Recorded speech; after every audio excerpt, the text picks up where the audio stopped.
71-এ যে জামাতের যে ভূমিকার কথা বলছে, আমরা ব্যক্তিগতভাবে 71 সালে এমন কোনো ইতিহাস আমাদের বয়সে অনেক কিছু আমরা জানি না। আমরা যেটা জানছি পত্রিকান্তরে, লোকমুখে, তারপরে ট্রেডিশনালি নানান সময় নানান নিউজ আমাদের কাছে আসছে। ইতিহাস, যুদ্ধের সময় আমরা ছিলাম, কিন্তু আমরা অত এটা ব্যাপারে পারদর্শী না।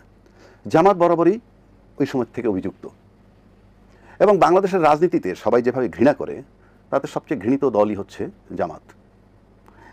এই ঘৃণার কারণে জামাতে যখন নিবন্ধন বাতিল হইল, বাংলাদেশে কোনো দল শব্দ করেনি। তার রাজনীতি যখন নিষেধ করা হইল, কেউ শব্দ করেনি।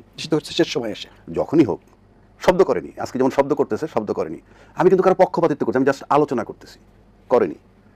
জামাতের যখন লোকগুলাকে মৃত্যুদণ্ড দেওয়া হইল, বাংলাদেশে কেউ শব্দ করেনি, কারণ যুদ্ধাপরাধীদের বিচার হচ্ছে। বাট স্যাপ দিয়ে ল্যাব দিয়ে যারে কয়, আমি আইনের ছাত্র, আমি নিশ্চিত করে বলতেছি যে স্বচ্ছতা ছিল না। তার প্রমাণ এটিএম আজহারুল হক রিলিজ পেয়েছে। জাস্টিস কিন্তু চেঞ্জ হয় না, অলমোস্ট সেম ফুটিংস।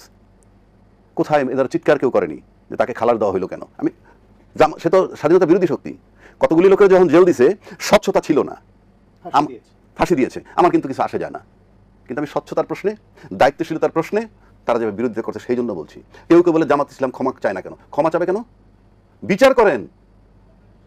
এত লোক মারছে, এত ধর্ষণ করছে, ক্ষমা চাইতে বলে? রাজনীতি একটা বাজে জিনিস। আমি এই রাজনীতিবিদদের যেটা দেখছি, এই জামাতকে নিয়ে ক্ষমতায় যায় নাই কোন দল? এই জামাতের মুক্তিযোদ্ধা মন্ত্রী বানায় নাই কে? তখন কি আপনি ঘ্রাণ পাইছেন তার গায়ের থেকে? আমি তর্কের খাতিরে বলছি। এই জামাতকে নিয়ে আপনি যুগপথ আন্দোলন করছেন এরশাদের বিরুদ্ধে, তাকে নিবেন কেন?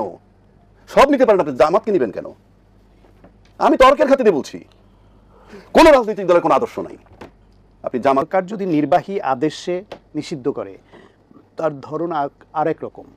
যদি মনে করেন যে প্রেসার গ্রুপ বলেন, মব বলেন, রাজনৈতিক চাপ বলেন, এটা প্রয়োগ করে সরকারকে দিয়ে কোনো রাজনৈতিক দলকে কেউ নিষিদ্ধ করাতে চায়, এবং সরকার যদি সেই নির্বাহী আদেশে নিষিদ্ধ করে, তাহলে একটা দলকে যখনই এভাবে নিষিদ্ধ করবে, আর একটা দলকেও আর এক উসিলায় নিষিদ্ধ করার চাপ আর এক গ্রুপ দিতে পারে।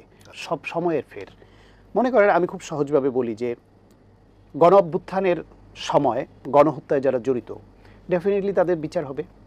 ডেফিনেটলি সেই দলের বিরুদ্ধেও অপরাধের সঙ্গে যুক্ত থাকলে দলের বিরুদ্ধে বিচার হতে পারে, সেটা হবে। কিন্তু সেই দল বা তাদের সহযোগী দল বা যে কাউকে যদি নির্বাহী আদেশে আপনি নিষিদ্ধ করেন গণহত্যার অভিযোগে, ঠিক একইভাবে আজকে ধরেন ফেভারেবল টাইম আছে যাদের, তারা এই নিষিদ্ধটা করার দাবি তুলল।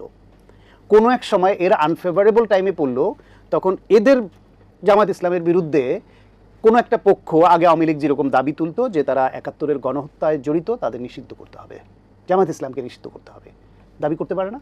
এবং সেই দাবি যারা করবে, তারা যদি জোরালো দাবি করে, এবং সরকারে যারা থাকবে তারা যদি মনে করে যে হ্যাঁ নিষিদ্ধ করে দিবে, নজির তো আছে, নিষিদ্ধ করে দিবে, আপনি ফিরাতে পারবেন?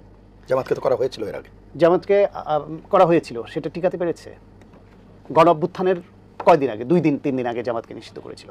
এর আগে যে বহু বছর ধরে জামাতের ব্যাপারে বিভিন্ন গোষ্ঠীর চাপ ছিল, শেখ হাসিনার মতো একজন ফ্যাসিবাদ এবং অত্যন্ত নিকৃষ্ট স্বৈরাচার নিষিদ্ধ করেছিল জামাতকে? করে নাই তো।